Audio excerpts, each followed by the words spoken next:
What's going on, everyone? Welcome back to the channel for another video today. And today is a little bit interesting because this behind me is the new Corsa-e. So this is actually my first ever electric vehicle experience. So I'm going to share my opinions on it and why I think that we, especially in the UK, aren't really ready for electric vehicles and whether they're quite ready for what we need at the minute.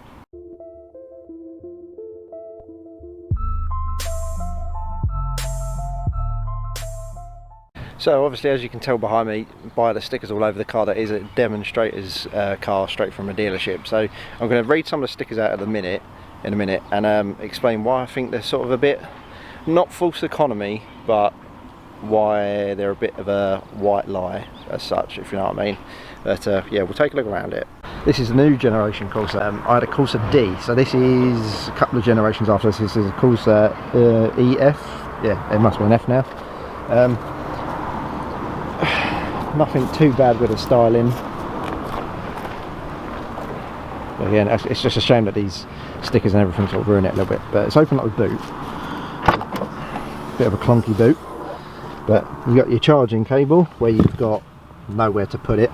So obviously the fuel filler cap isn't a fuel filler cap, it's an electric battery charger cap, which is just in there. Standard plug sockets, whatever they're called, I don't know. But yeah, there's nowhere to store that, so you just have to chuck it in your boot like jumper cables and let them sit in there. But this is a nice little design I like. That is your boot catch, so when your boot's obviously locked in, it's like that. As soon as you lift up the boot, it's more aesthetically pleasing, so it looks neater, which I kind of like that. There's little things like that. There's just no room inside for a spare wheel, so jump in the front. Again, it's a little bit basic, but yeah, this is inside, so everything's already on. But that's your heads-up display you get.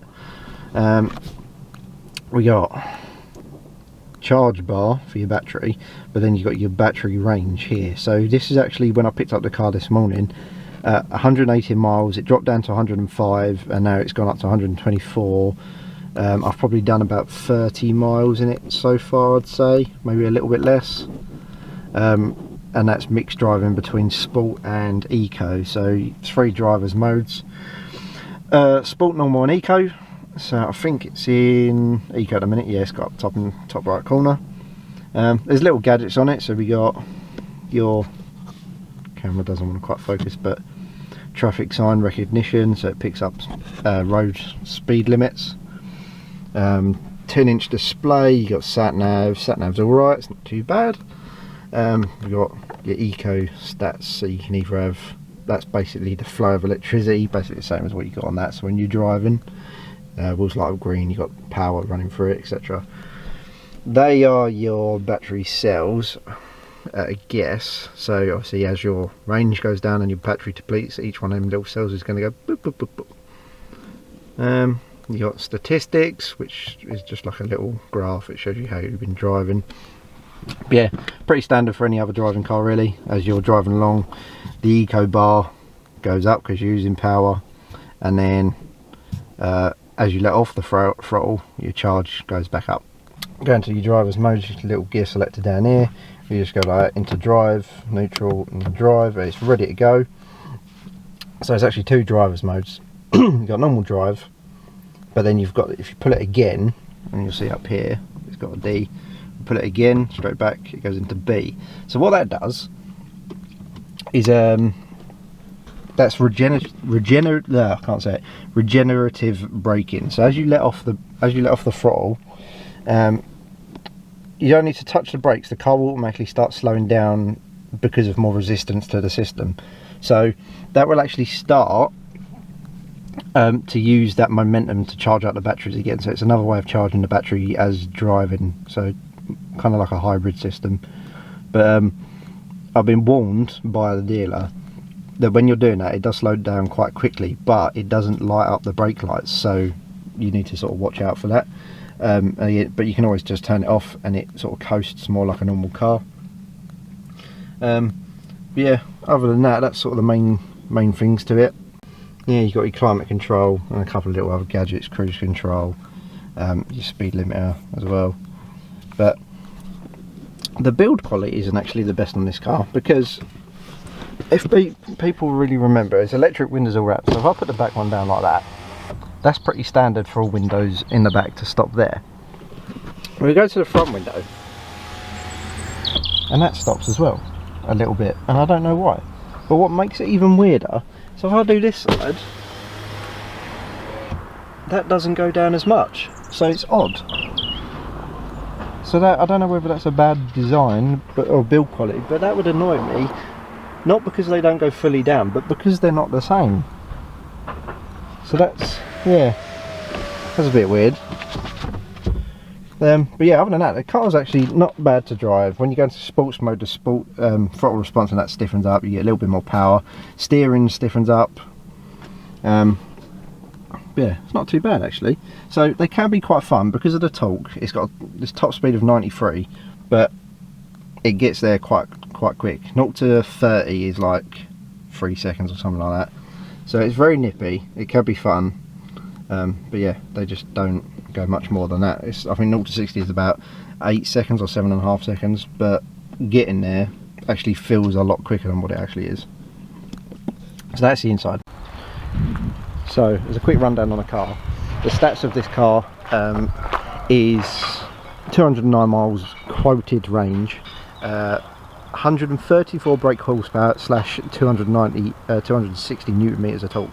And obviously these electric cars, they're going to be quite nippy because they're all electric cars, have all got the torque. That's like the main thing about them. Like we've seen the electric cars, they've been around for a little while now. Obviously Tesla's absolutely killing it at the minute with some of the statistics, and all of their models, they're 0 to 60 times in like 3.5 seconds and things like that. And the range is good on Teslas because obviously that is solely what they make. That's what they've been making from the get-go. I think they're like 350 miles to a charge, a full charge.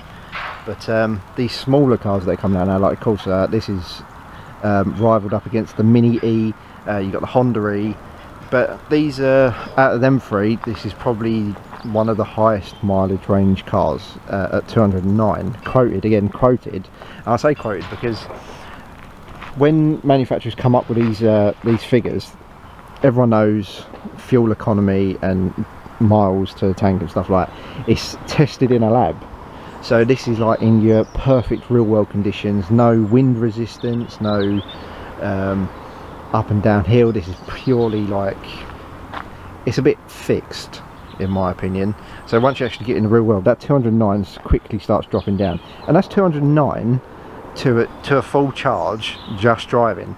Let's think about going into winter when you've got a lot of things running. You've got your climate control to keep you warm, you've got heated seats. This one doesn't have heated seats, but other models do. You've got heated seats, heated steering wheel, heated front screen, heated rear screen.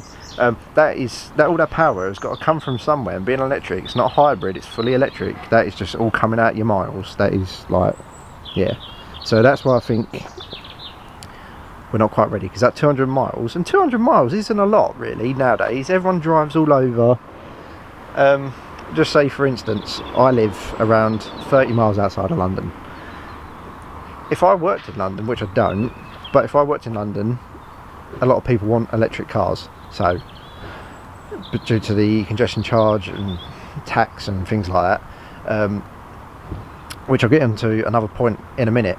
So yeah, it's free for electric, no congestion charge, things like that. Driving around town, that's 30 miles into work, into London, and then 30 miles back out again. 60 miles a day. That's 60 miles out of a 209 mile range. That's perfect. Again, that's perfect conditions. But yeah, I think 209 miles isn't enough. So we're getting there. As a car industry, they are slowly getting there. Well, I think we just need more range. But the other thing is obviously this bit in the middle, the rapid charge in 30 minutes. That is only rapid charge if you had a 100 kilowatt charger. Yeah, so these 100 kilowatt chargers are mainly found in service stations. The closest service station to me is about a 15-minute drive, or 20 miles, 15-20 miles. So to charge this in 30 minutes, I'd have to drive 20 minutes out of my way to charge it, sit in the services for half an hour, and then drive 20 minutes home again, and use 20 miles of range doing so. So even on your standard household electric charger that you'll be putting on your wall outside, that still takes 7 to 8 hours to charge it, like give it a full charge. So it's not practical in a sense. If you've done 200 miles in one day and you get home and you start charging your car because it's starting, and then you got to go to the shops, you can't go to the shops because you've got to wait, especially on a household charger that takes, I don't know, an hour to get 20-30 miles of range into it. You're going to be waiting like an hour just to go to the shops. But yeah, so I think for now hybrids are the way until we can develop faster charging units for your home and bigger, longer range batteries. But what I want to do is talk a little bit more about what I said earlier about the congestion charge. So obviously the government are pushing for electric vehicles at the minute because of them to be environmentally friendly and everything like that, and everyone really praises the obviously electric cars for being environmentally friendly. There's a few claims out there like, oh, they're not actually that environmentally friendly because of how the batteries have to be built and stuff like that. They create so much pollution creating batteries, but no one really talks about where you get your power from. The power comes from power stations and things like that. Yes, there are more wind farms and stuff being created around the country every day, but until we get rid of power stations completely, these electric vehicles, these green cars, aren't really that green for the time being, in my opinion, unless someone can give me like massive stats on it and everything. Yes, it says on there like it's only £7 to a full charge, but that power's got to come from somewhere.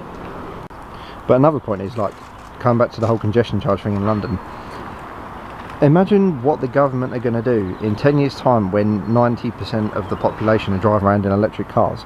Think how much money the government are going to be losing from not generating tax from big engine cars and things like that, where everyone is driving around in these tax exempt electric cars. Do you really think they're going to stay tax exempt forever, or do you think they're going to start coming up with other excuses why you should start paying tax on electric cars, and they'll brand it as something else just to get more money out of you? It's exactly the same as the diesel engines back in the early 2000s when they said everyone should go out and buy a diesel, they're better for the environment, they're better, they're cleaner, and they're cheaper, blah blah blah. And now 10 years down the line they're saying that it's worse for the country and the environment, which obviously it is, but now they're heavily charging people to drive in London because of diesel engines, and you're like, hang on, you told us to go out and buy them. So now do you think in another 10 years time, when everyone's done the same with electric cars, do you think the government are going to do the same with electric vehicles? I think they will, and I think this is the sort of things that people don't really talk about. So yeah, let me know what you think, because it'd be interesting to see what they do. But other than that, yeah, it's not really a review on the car as such, it's a walk around and my input on electric vehicles and my first experience. So yeah, let me know what you think. Yeah, so there we go. That's that video done for today, but let me know what you think about electric vehicles, whether it's actually obviously they are the way forward, but whether they're actually going to be as cheap as what people think they are, and whether in 10 years time, yeah, things are going to start changing with them and be charged more for them. But yeah, like and subscribe to the channel, let me know what you think down below, and yeah, we might get some more electric vehicles on the channel soon. So yeah, stay tuned for that one. But for now, thanks for watching.